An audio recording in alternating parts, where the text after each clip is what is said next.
Tobago, with the former world indoor champion Jareem Richards anchoring them home. USA, terrific quartet. No Noah Lyles in the 4x400 meters this time. He said not after how it went in the world indoors, he wasn't doing that again. As we see Zambia, Japan will go in lane 5. Lane 4 Germany. Keep your eye out for a very interesting participant in the Canadian team. On the second leg, zipping up his top, Marco Arop, the world 800 meters champion, goes in this event for Canada. Poland complete the lineup in lane number 2.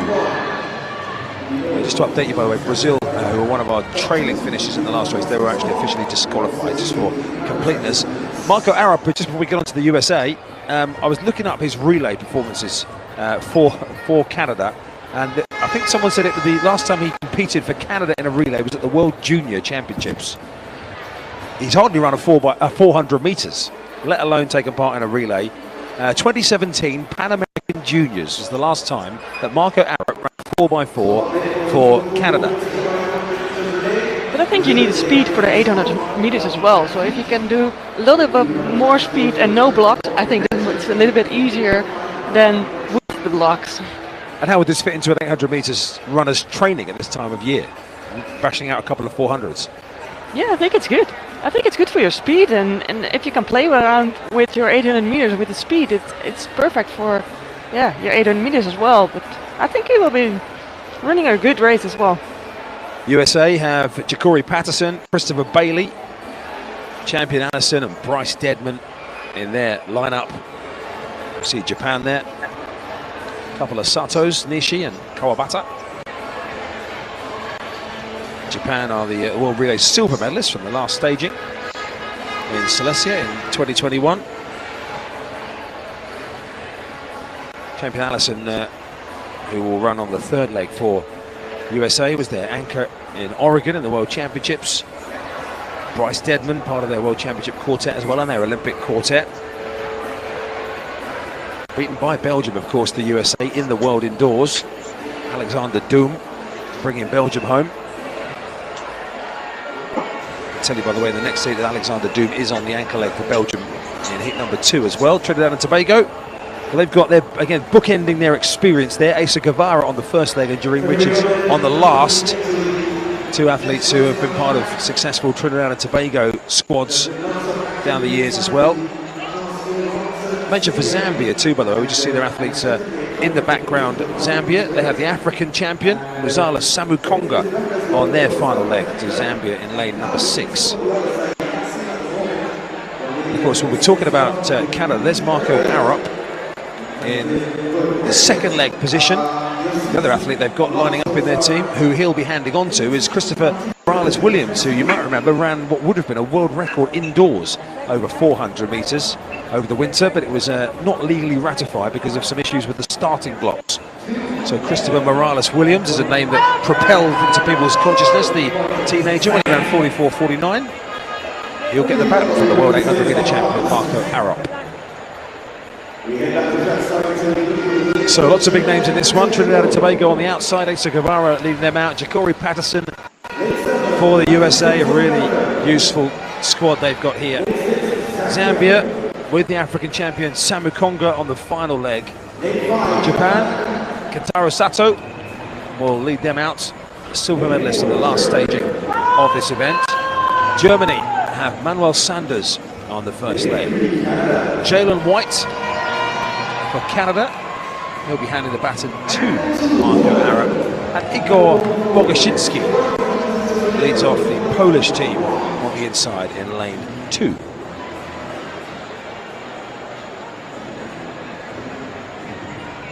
So on paper, the times posted so far since the qualification window opened, United States, Zambia are the leading 2. That's not factoring in having Marco Arop in the Canada team. Expect some big things from them with Christopher Morales-Williams in their lineup as well.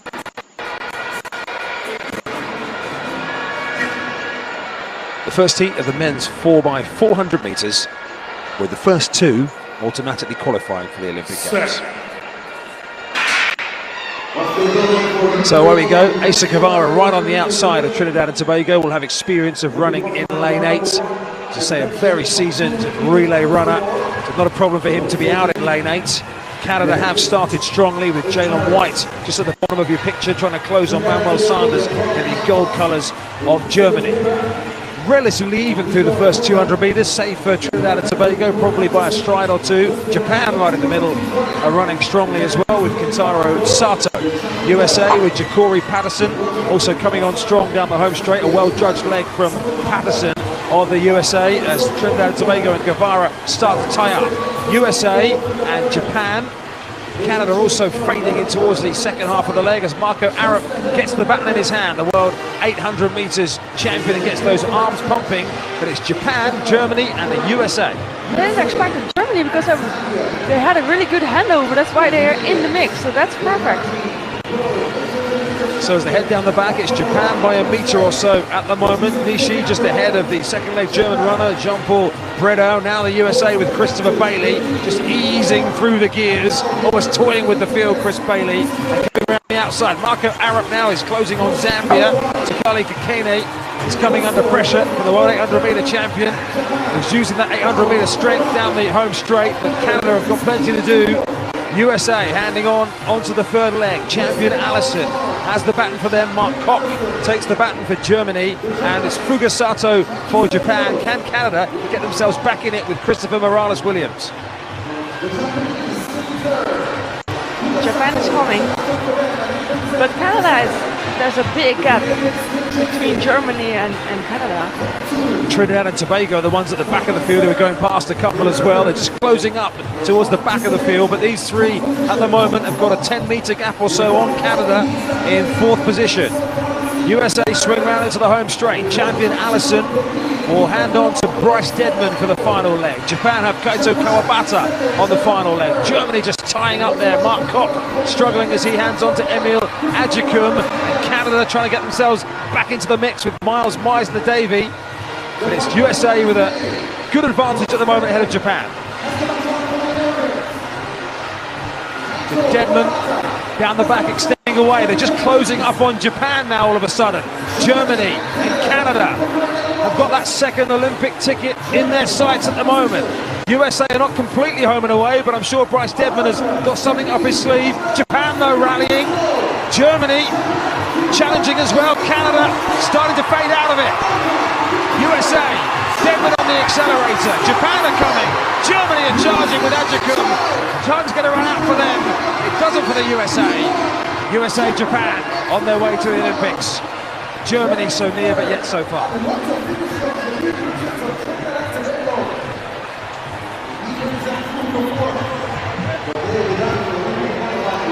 A quartet of the experience that the USA had there. You would expect. I'm just hearing from our production team that the USA are under review for sending out the wrong runners in the wrong order. So we'll just double check that. We'll have another look at that here.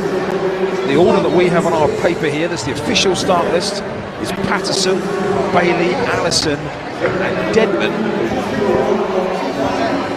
We'll double check that in a second, but they are officially under review in the United States here. So Germany, all of a sudden, thinking they've just been run out of it, might yet, Daphne, have an... The biggest lesson from this race was clear: when the pressure is highest, experience still wins championships. Team USA executed this relay almost flawlessly from start to finish.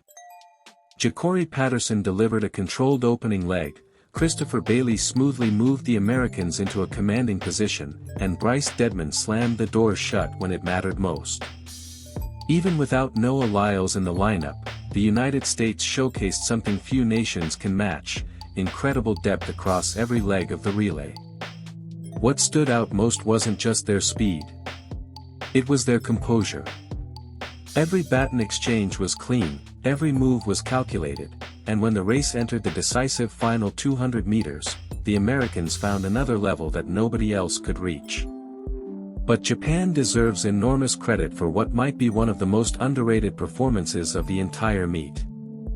Once again, they proved that relay success isn't built on star power alone. It's built on chemistry, discipline, and execution. While other teams were battling fatigue and making mistakes, Japan remained calm, stayed organized, and secured another major qualification with a performance that perfectly reflected their relay tradition. Then there's Canada, arguably the most fascinating story of the race. The decision to insert World 800-meter champion Marco Arop into the relay immediately became one of the biggest talking points of the event. His leg was aggressive, powerful, and exactly what many expected from an athlete with elite middle-distance strength. For a moment, it looked like Canada could produce something special. But the deficit created during the opening leg proved too large to overcome, leaving the team with too much work to do in the closing stages. Germany, meanwhile, delivered a performance that was both impressive and heartbreaking. They executed their race plan brilliantly and stayed within striking distance of qualification for almost the entire contest. Yet the final stretch highlighted the brutal reality of world-class relay racing. Being competitive isn't always enough when Olympic qualification is on the line. They fought until the finish, but came up just short. And just when it seemed the drama was over, one final twist arrived. The post-race review involving Team USA briefly threw the entire qualification picture into doubt. For a few tense moments, Germany suddenly had hope, and fans were left waiting for an official decision. In the end, the result stood, but the uncertainty added one last layer of suspense to an already unforgettable race. This wasn't just another relay heat. It was a showcase of strategy, teamwork, risk-taking, and championship execution. From America's dominance, to Japan's precision, Canada's bold gamble, and Germany's near-miss, this race delivered everything that makes the 4x400-meter relay one of the most exciting events in track and field.